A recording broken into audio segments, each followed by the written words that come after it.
बिस्मिल्लाहिर्रहमानिर्रहीम। एक्सरसाइज 7.2 हमारे डिस्कशन में है और हम लोग क्वेश्चन नंबर 8 का पार्ट 2 डिस्कस कर रहे हैं।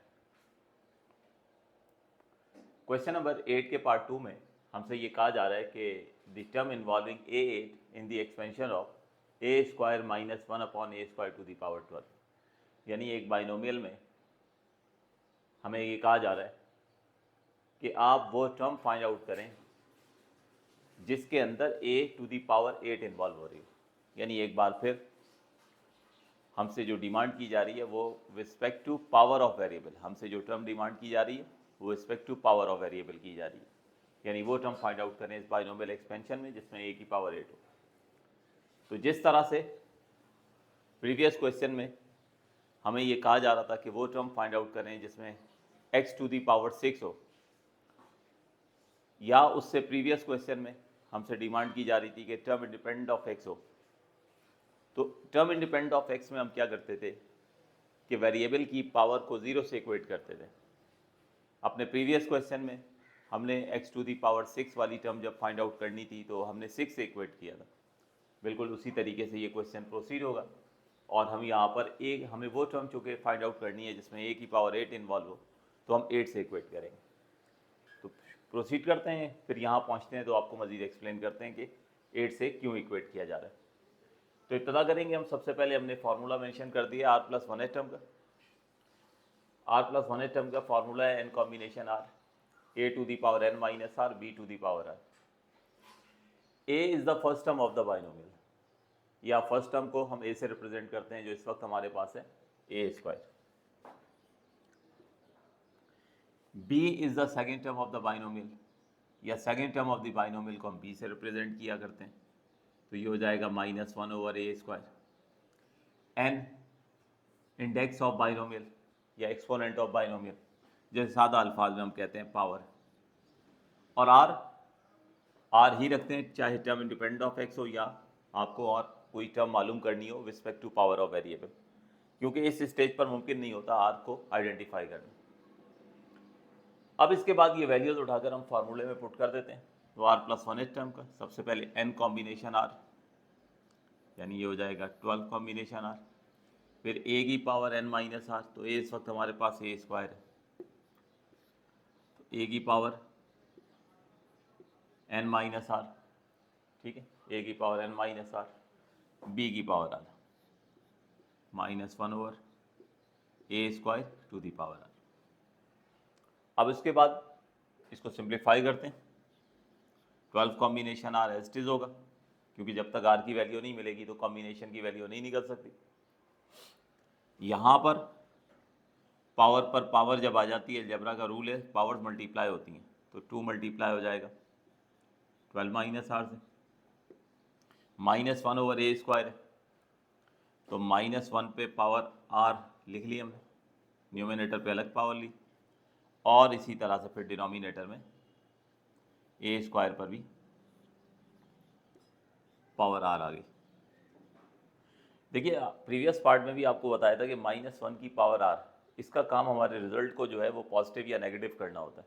तो इसलिए जब भी आप कोफिशिएंट को इकट्ठा कर रहे हो तो अगर ये -1 की पावर r आ जाए तो आप इसे हमेशा सबसे पहले लिख दिया करें। तो मैं यहाँ पर कोफिशिएंट को कलेक्ट कर रहा हूँ, तो ये -1 की पावर r सबसे पहले लिख दी, और फिर आ गया 12 कॉम्बिनेशन r। ये इस तरह से हमने कोफिशिएंट जो है उनको एक साथ कलेक्ट कर लिया।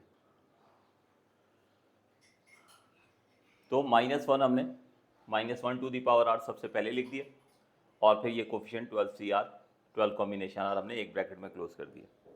अलजेब्रिक रूल के मुताबिक पर पावर हो तो पावर्स मल्टीप्लाई होती हैं, तो 2 को 12 से और 2 को r से मल्टीप्लाई कर दिया, तो 12 - 2r बन गया। जबकि डिनोमिनेटर में ये हमारे पास a स्क्वायर पर पावर r थी, तो ये हो गई a की पावर 2r। अब नेक्स्ट स्टेप में a की पावर 2r को हम डिनोमिनेटर से न्यूमिनेटर में शिफ्ट करते हैं। -1 की power r,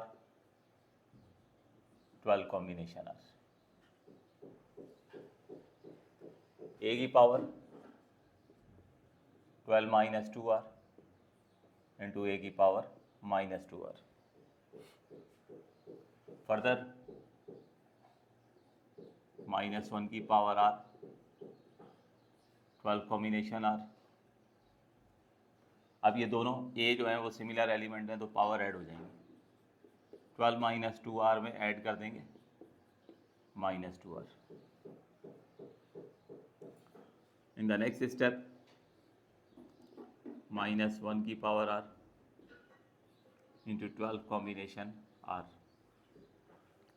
a to the power 12 - 2r -2r। ठीक है, ये माइनस प्लस माइनस हो गया। और लीजिए फाइनल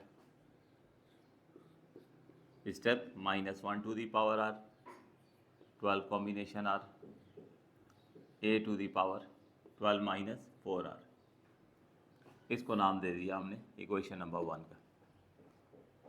अब इसके बाद चूंकि इस बाइनोमियल में हमसे ये कहा जा रहा है कि वो टर्म फाइंड आउट करें जिसमें a की पावर 8 इन्वॉल्व हो। तो for the term involving a8 the power of a must equals to 8। ठीक है, तो इसको अगर बनानी है हमने वो टर्म जिसमें a8 इन्वॉल्व हो रहा हो तो क्या करेंगे, 12 - 4r को हम 8 से इक्वेट करेंगे। तो therefore 12 - 4r is equals to 8।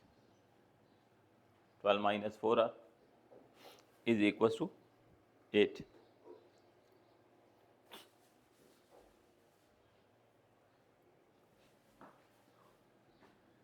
यहाँ पर स्टूडेंट एक छोटी सी मिस्टेक है, जब 2 को 12 से मल्टीप्लाई किया तो ये 24 होगा। मैंने 12 ही लिख दिया था, मैं करेक्शन कर देता हूँ।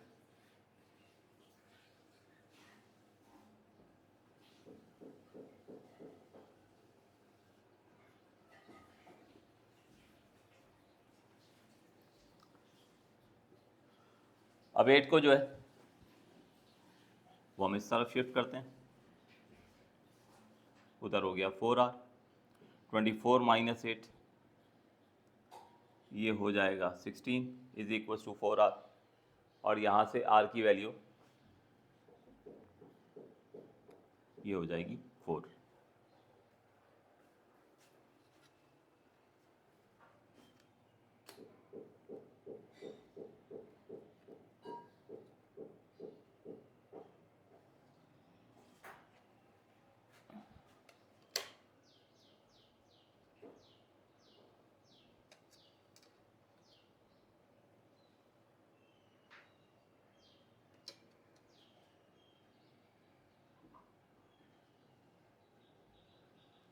तो बस अभी ये r की वैल्यू 4 हम पुट कर देते हैं इक्वेशन 1 में, तो हमें वो टर्म मिल जाएगी जिसमें 8 इन्वॉल्व है। तो now put r equals to 4 in equation 1। तो T4 + 1 इक्वल्स टू, सबसे पहले -1 की पावर 4 इंटू 12 कॉम्बिनेशन 4, a की पावर 24 - 4 इंटू 4। तो -1 पर इवन पावर है तो माइनस एलिमिनेट हो जाएगी, सिर्फ और सिर्फ लिखी जाएगी 12 कॉम्बिनेशन 4। 12 कॉम्बिनेशन 4 की वैल्यू आती है 495, a की पावर 24 - 16 और finally 495 a to the power 8। तो इस तरह स्टूडेंट इस बाइनोमियल की 8 टर्म है, सॉरी 5th टर्म है जो a to the power 8 hold करती है। 5th टर्म है 495 into a to the power 8। तो रिजल्ट लिख देते हैं, therefore term involving a8 that is actually the 5th term which equals to 495 a to the power 8। तो ये था हमारा क्वेश्चन नंबर 8 का पार्ट नंबर 2। नोट कीजिए।